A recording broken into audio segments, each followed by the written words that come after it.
Olá, neste vídeo nós discutiremos o terceiro experimento, que é queda dos corpos, que tem como objetivo determinar a aceleração da gravidade. Então aqui este é o cenário posto no exemplo para mostrar como vocês irão realizar o tratamento dos dados de vocês, que vocês começaram a medir a partir de 25 centímetros e foram variando até chegar à altura de 1,50 metros. Tá? Então nesse cenário aqui nós temos que essa bola ela vai percorrer uma distância de aproximadamente 1,2 metros. Né? Então só vou mostrar aqui o cenário posto, soltou a bolinha e ela vai passar por essa fita aqui. Então deste ponto, que é o ponto inicial, até o ponto final tem em torno de 1,20 metros. Então o primeiro passo a ser realizado é utilizar o bastão de medição para inserir essas informações de modo que o tracker ele reconheça a distância percorrida pelo móvel. Então aqui seria 1,2 metros. Vou travar esse bastão. Próximo procedimento, marcar a posição inicial da esfera. Então perceba aqui que se eu quiser colocar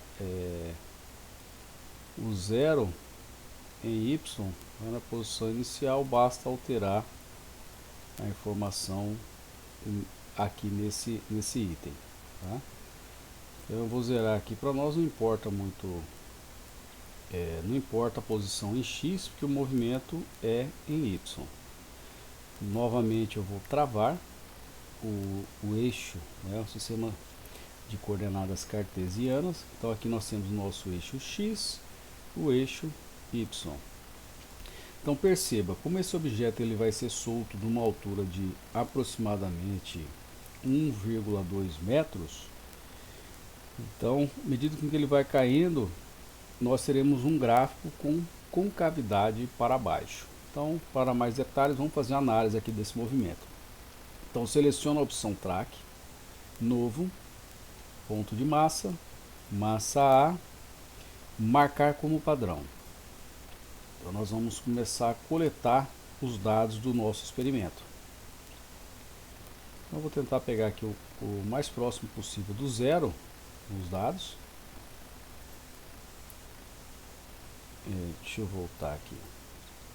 Só para não correr nenhuma divergência nos dados, nós vamos adotar como referencial essa parte de baixo aqui da bola. Tá?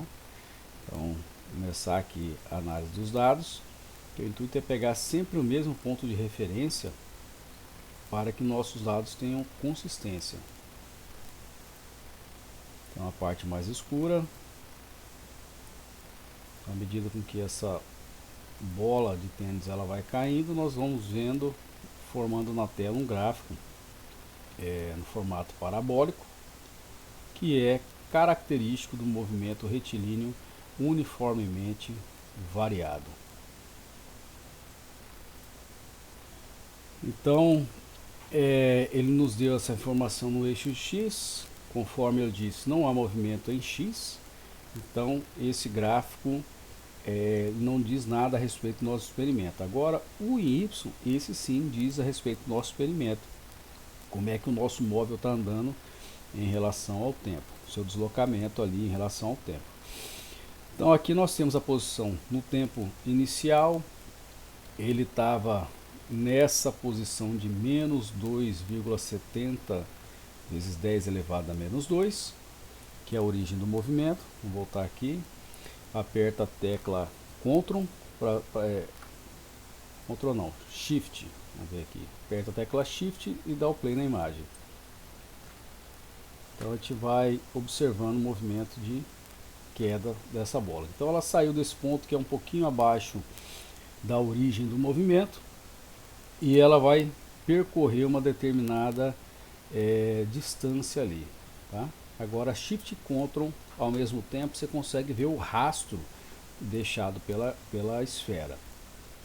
Então perceba que à medida com que o tempo vai passando, essa distância entre os pontos ela também vai aumentando, que é justamente que dá origem a esse gráfico aqui parabólico com cavidade para baixo.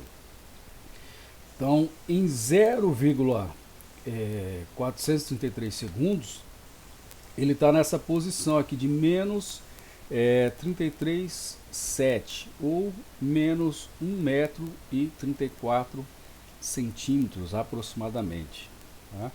Conforme eu disse, o tracker ele reconhece essa distância aqui de 1,20 e o que passou disso, através desses dados inseridos, ele consegue localizar a posição do objeto à medida com que eu vou clicando na imagem. Então, essa aqui é uma análise importante também a ser feita. Inclusive, os livros básicos de física, eles citam isso na fundamentação teórica deles, lá na parte teórica, antes de inserir as equações matemáticas do movimento retilíneo uniformemente variado, né? Quando eles estudam o caso da queda livre ou queda dos corpos. Agora o próximo passo é analisar esses dados aqui. Nós vamos utilizar pela primeira vez uma ferramenta que ela está disponível no tracker, tá? Então para isso nós vamos clicar com o botão direito do mouse, analisar. Ele abriu aqui a ferramenta de dados, tá aqui as informações da tabela e o formato do gráfico aqui, que é um gráfico parabólico. Então nós vamos clicar na opção analisar, ajuste de curva, é uma curva parabólica, é uma equação do segundo grau. Então nós vamos acionar essa opção aqui de ajuste parabólico. Então lá o software ele já ajustou os pontos e nos forneceu a equação horária do movimento. Então perceba o seguinte, a equação do ajuste parabólico é a mesma utilizada lá pelo software SciDavis. O que muda lá, aqui eles colocam colocado A, B e C. No SciDavis aparece A0 é igual a C, o A1 é igual a B e o A2 é igual ao A. Então agora se nós compararmos essa expressão matemática aqui com a equação horária da posição para o movimento retilíneo uniformemente variado, nós podemos tirar algumas informações que são importantes para o nosso experimento. Visto que o objetivo é determinar a aceleração da gravidade, se nós olharmos aqui que esse coeficiente A aqui, ele representa justamente a metade do valor da aceleração da gravidade. Então nós temos aqui o valor de 5. Multiplicando 5 vezes 2, ou como aparece aqui na tela, ele utilizou a aproximação já, né? Perceba, 4,999. Então, aproximadamente igual a 5. Então, se nós pegarmos esse valor e multiplicarmos por 5, nós temos o valor de que a aceleração da gravidade é igual a 10 metros por segundo ao quadrado. Então, é um valor que é utilizado na maioria dos livros didáticos.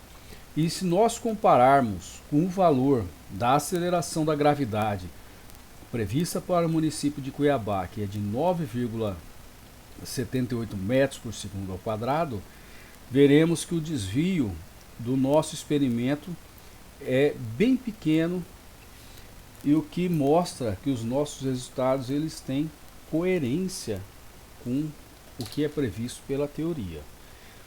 Então nós vamos encerrar este vídeo por aqui, mas nós precisamos frisar alguns pontos. Essa análise aqui, vocês podem exportar esses dados e trabalhá-los lá pelo SciDavis para utilizar, fazer o plot, para ter um ajuste bem detalhado, né, para construir, para poder mexer nas informações dos eixos e exportar as figuras produzidas desse gráfico para serem inseridas no relatório de vocês. No mais, eu desejo a todos uma ótima semana, bons estudos e bons trabalhos. Até o próximo vídeo.